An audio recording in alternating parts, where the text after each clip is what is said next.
என்னது சேலத்துல இருக்க மாரியே உயரமான முருகன் சிலை நம்ப கோபில இருக்கா? இல்ல, இல்ல. நம்ப கோபிச்செட்டிப்பாளையம்ல இருக்க மாரி தான் உயரமான முருகன் சிலை இப்போ சேலம்ல அமைச்சிருக்காங்க.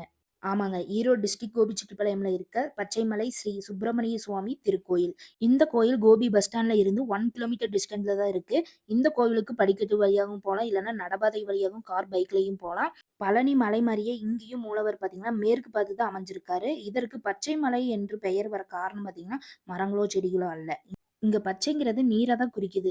இங்க இருக்கிற மூலவருக்கு நேர் கிழக்காக பார்த்தீங்கன்னா, ஒரு நீரூற்று வந்து இருந்திருக்கு. 2000க்கு முன்னாடி வரைக்குமே மலையடிவாரத்துல இருந்து தான் தண்ணீர் எடுத்துட்டு வந்திருக்காங்க. அந்த காலகட்டத்துல வறட்சி ஏற்பட்டதுனால, மலை மேலேயே கிணறு அமைக்கலான்னு தோண்டும்போது, கொஞ்சம் ஆழத்திலேயே தண்ணீர் வந்ததுனால, இதற்கு பச்சை மலைன்னு பெயர் மாற காரணமா இருந்திருக்கு.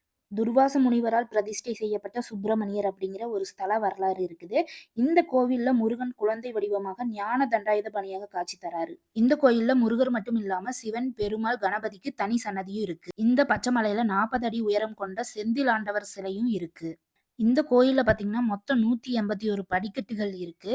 படிக்கட்டு வழியா வரும்போது நம்மள வரவேற்கும் விதமாக ராஜகோபுரம் பார்த்தீங்கன்னா அமைஞ்சிருக்கு.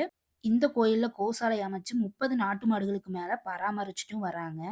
இந்த மலையிலிருந்து பார்க்கும்போது கோபிச்செட்டிப்பாளையமோட ஃபுல் வியூவையும் உங்களால பார்க்க முடியும். ரொம்பவுமே அழகாவும், அமைதியாகவும் இருக்கும். கண்டிப்பா ஒன் டைம் ஆச்சு இந்த கோயில விசிட் பண்ணி பாருங்க. இந்த வீடியோ உங்களுக்கு பிடிச்சிருந்தா லைக் பண்ணிட்டு உங்க ஃப்ரெண்ட்ஸ்க்கு ஷேர் பண்ணிருங்க. இந்த மாரி டிராவல் வீடியோஸ்க்கு நம்ம பேஜ ஃபாலோ பண்ணிக்கங்க.